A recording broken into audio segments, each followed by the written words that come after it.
حبايبي أبطال الصف السادس الابتدائي، أهلا وسهلا بكم. النهاردة هناخد الدرس الأول في الوحدة الثالثة اللي بيتكلم عن الحياة السياسية والإدارية في عصر الدولة الإسلامية. في الدرس ده يا ولاد هتعرف على عناصر النظام السياسي والإداري في عصر الدولة الإسلامية وأثر هذا النظام السياسي والإداري على الدولة الإسلامية. درس سهل وممتع وبسيط جدا طبعا. محتاج منكم شوية تركيز علشان تقدروا تستفادوا معايا يا أبطال. يلا بينا نسمي الله ونبدأ مع بعض. بسم الله. عندي هنا أول حاجة محتاج أتكلم معاكم في الدرس عنها هي أسس قيام الحضارة الإسلامية.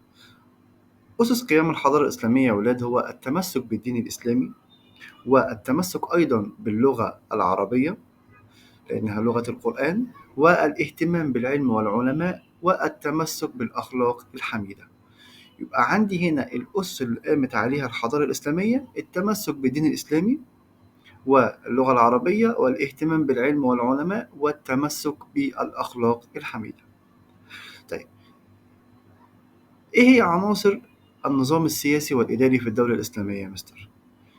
العناصر هي بتكلمني على نظام الحكم بشكل عام في الدولة الإسلامية، وإزاي كان تدار الدولة الإسلامية في هذا الوقت. طبعا عندي أول عنصر من عناصر النظام السياسي هي الخلافة. طب يعني إيه خلافة يا مستر؟ الخلافة دي يا أولاد هي شكل من أشكال الحكم اتبعه المسلمون بعد وفاة الرسول صلى الله عليه وسلم، وكان بيتم اختيار الخليفة بالشورى. يعني إيه بالشورى؟ يعني زي الانتخاب دلوقتي بالمشورة، بيتشاوروا مع بعض مين يتولى شؤون البلاد. طيب، يبقى أنا عندي هنا الخلافة هي شكل من أشكال الحكم اتبعه المسلمون بعد وفاة الرسول صلى الله عليه وسلم. كان يتم اختيار الخليفة عن طريق الشورى. ده إمتى؟ ده في عهد الخلفاء الراشدين. عندي هنا أصبحت بالوراثة. إمتى؟ في عهد الدولة الأموية والعباسية. إيه اللي أصبحت بالوراثة؟ الخلافة. يعني الخليفة كان يتولى بعد منه الخلافة ابنه على طول، ده اسمه وراثة. طيب، ده بدأ إمتى؟ في عهد الدولة الأموية والعباسية. ومين اللي أدخل نظام الوراثة في الحكم ده يا مستر؟ هو معاوية ابن أبي سفيان، وهو مؤسس الدولة الأموية. أوكي. طيب، عندي هنا مهام الخليفة ده إيه؟ يعني بيعمل إيه الخليفة ده يا مستر؟ متابعة كل أمور الدولة، إقامة العدل بين الناس، حماية الدولة. تاني، مهام الخليفة متابعة كل أمور الدولة، إقامة العدل بين الناس، وحماية الدولة. طيب، يشبه مين دلوقتي يا مستر؟ يشبه مهام رئيس الجمهورية. طيب، عندي هنا تاني حاجة من عناصر آه، الدولة الإسلامية، أو عناصر أسس أو العناصر الإدارية في الدولة الإسلامية: الوزارة. عرفت الوزارة لفظيا في عهد مين؟ هقول له في عهد الرسول صلى الله عليه وسلم. طيب، إيه الدليل على الكلام ده؟ هقول له إن هو كان بيستشير بعض أصحابه، وكان يختص أو يخص بعضهم ببعض الأعمال نيابة عنه. يعني كان بيختص بعض منهم بإن هم بيقوموا بعض الأعمال نيابة عنه. طيب، شروط اختيار الوزير يا مستر. بس قبل ما اقول لكم شروط اختيار الوزير هقول لكم ظهر منصب الوزير كوظيفة رسمية امتى. هقول له في عصر الدولة العباسية. طيب، شروط اختيار الوزير هقول له الصدق والعدل والأمانة والعلم والذكاء والرحمة بين الناس. طيب يا مستر، أنا الجزئية دي ممكن يجي لي سؤال فيها إزاي؟ ممكن يجي لي هنا مثلا: اكتب ما تشير إليه العبارة الآتية: شكل من أشكال الحكم اتبعها المسلمون بعد وفاة الرسول صلى الله عليه وسلم. هقول له الخلافة على طول. أكمل العبارات الآتية: تم اختيار الخليفة بالشورى في عهد نقط. هقول له في عهد الخلفاء الراشدين. أصبحت الخلافة بالوراثة في عهد الدولة نقط. هقول له الأموية والعباسية. كان أو من أدخل نظام الوراثة في الحكم؟ هقول له على طول معاوية ابن أبي سفيان. وممكن يجيبها لي أكمل، وممكن يجيبها لي أكتب ما تشير إليه العبارة الآتية. طبعا من مهام الخليفة هيقول لي نقط ونقط، هقول له حماية الدولة، إقامة العدل بين الناس، متابعة كل أمور الدولة. طيب هنا هيجيب لي السؤال إزاي؟ هيقول لي مثلا دلل عرفت الوزارة لفظيا في عهد الرسول صلى الله عليه وسلم. هقول له لأنه كان يستشير بعض أصحابه وده الدليل، وكان يختص بعضهم ببعض الأعمال نيابة عنه. طيب ظهرت الوظيفة بتاعة الوزير دي يا مستر إمتى؟ هقول له وظهرت منصب الوزير كوظيفة رسمية في عصر الدولة العباسية. شروط اختياره نقط ونقط ونقط: العدل، الصدق، الأمانة، الرحمة بين الناس.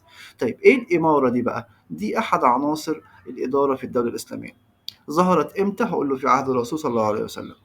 طيب عبارة عن إيه؟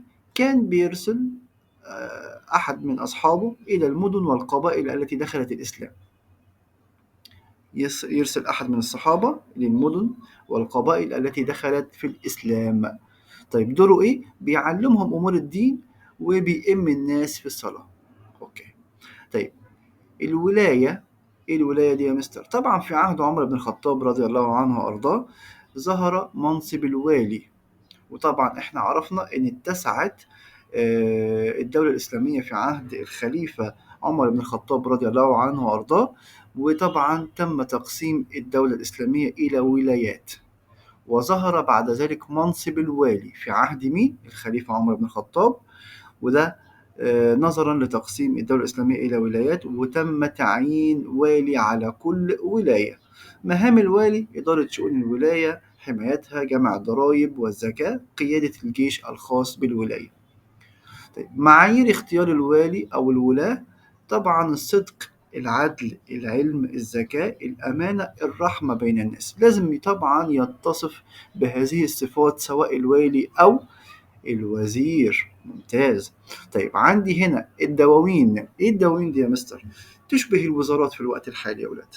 طيب يرجع الفضل في إنشاء الدواوين مين؟ الخليفة عمر بن الخطاب. طيب بما تفسر تم إنشاء الدواوين؟ هقول له لتنظيم شؤون الدولة. ليه يا مستر أنشأوا الدواوين؟ لتنظيم شؤون أو إدارة شؤون الدولة.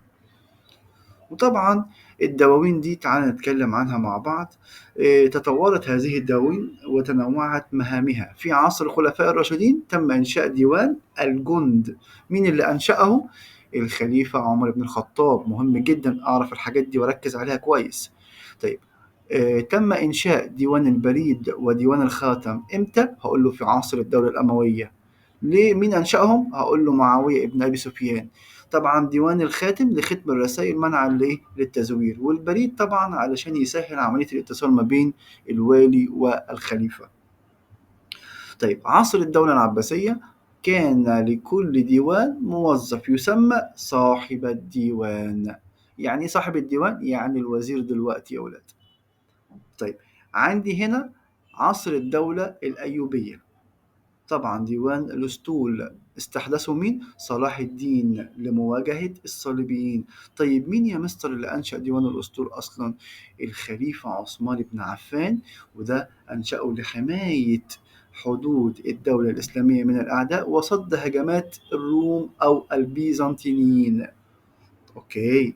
طيب القضاة، طبعا كان أول قاضي في الإسلام هو الرسول صلى الله عليه وسلم. وظهر منصب قاضي القضاة في عصر الدولة العباسية، يعني زي بمثابة دلوقتي وزير العدل. قاضي القضاة يرأس القضاة كلهم اللي موجودين في الدولة الإسلامية. وده إمتى ظهر المنصب ده؟ ظهر في عصر الدولة العباسية. القضاة في عهد الخلفاء الراشدين: وضع عمر بن الخطاب قواعد القضاء يجب عليهم اتباعها وحدد لهم الرواتب. وطبعا القضاة في عصر الدولة العباسية ظهر منصب قاضي القضاة، وهو ما يقابل وزير العدل حاليا، وكان مقره عاصمة الدولة الإسلامية. وطبعا كان في قاضي في كل ولاية.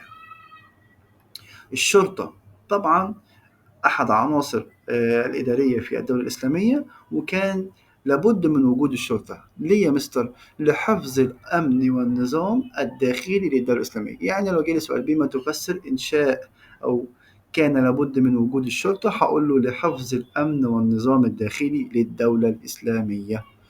الجيش والأسطول، طبعا اعتنى المسلمين على مر العصور بالجيش والأسطول. ليه؟ لتقوية الدولة الإسلامية وحمايتها من الأعداء، يعني حماية الحدود بتاعت الدولة الإسلامية من الأعداء. طيب، أول من أسس أسطولا بحريا هو الخليفة عثمان بن عفان، وهو أحد الخلفاء الراشدين. ليه؟ لحماية حدود الدولة الإسلامية من الخطر البيزنطي. بالمناسبة الروم أو العصر البيزنطي هما الاتنين يرجعوا لعصر واحد، وصد هجمات الأعداء عن طريق البحر. يبقى تم إنشاء الأسطول البحري. ليه؟ هقول له بما تفسر، هقول له الإجابة لحماية حدود الدولة الإسلامية من الخطر البيزنطي أو الروماني، وصد هجمات الأعداء عن طريق البحر. طيب، طبعا احنا كده خلصنا الدرس بتاعنا. هناخد نقطتين من كل سؤال وهسيب الباقي تحلوه بنفسكم. السؤال الأول: من شروط اختيار الوزير. طبعا اختيار الوزير لازم يكون صادق عادل، يتميز بالأمانة والصدق والعدل والرحمة بين الناس. كفاية أوي دول. أول من أدخل نظام الوراثة في الحكم هو معاوية ابن أبي سفيان. السؤال التاني: صح أو خطأ؟ لا أكتب ما تشير إليه العبارة الآتية، آسف. نظام اتبعه المسلمون بعد وفاة الرسول صلى الله عليه وسلم لاختيار من يتولى إدارة شؤون المسلمين. هقول له الخلافة. طيب، عندي هنا اللي بعده: المسؤول عن متابعة كل أمور الدولة الإسلامية. ما دام قال لي كل أمور الدولة الإسلامية هقول له الخليفة. لو قال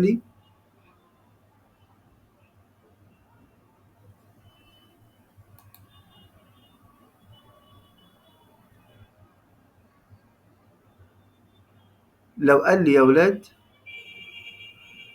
طبعا المسؤول عن متابعة كل أمور الدولة الإسلامية هو الخليفة. لو قال لي الولاية هقول له مين؟ هقول له هو طبعا الوالي. طيب، اللي بعده هنتكلم على السؤال الثالث، هناخد منه كمان نقطتين.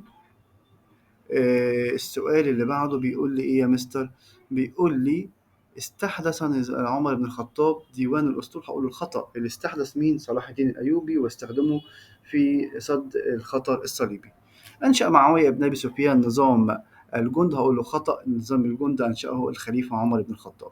بما تفسر تأسيس عثمان بن عفان نظام الأسطول البحري الإسلامي؟ هقول له طبعا لحماية حدود الدولة الإسلامية من الأعداء، طبعا من البحر، وحمايتهم من أو صد هجمات الروم عن طريق البحر. طيب، إيه كمان يا مستر عندي؟ بما تفسر اهتمام الدولة الإسلامية بالجيش الإسلامي؟ هقول له طبعا لحماية حدود الدولة الإسلامية من الأعداء. وبكده نكون وصلنا مع بعض لنهاية الفيديو. أتمنى تكونوا استفدتوا معايا. طبعا ما تنسوش دعمنا بالإعجاب والاشتراك في القناة علشان يوصل لك كل جديد. شاركوني أفكاركم واستفساراتكم في التعليقات. بشكركم على المشاهدة، وأشوفكم في الفيديو القادم بإذن الله. كان معاكم مستر إسلام الهواري.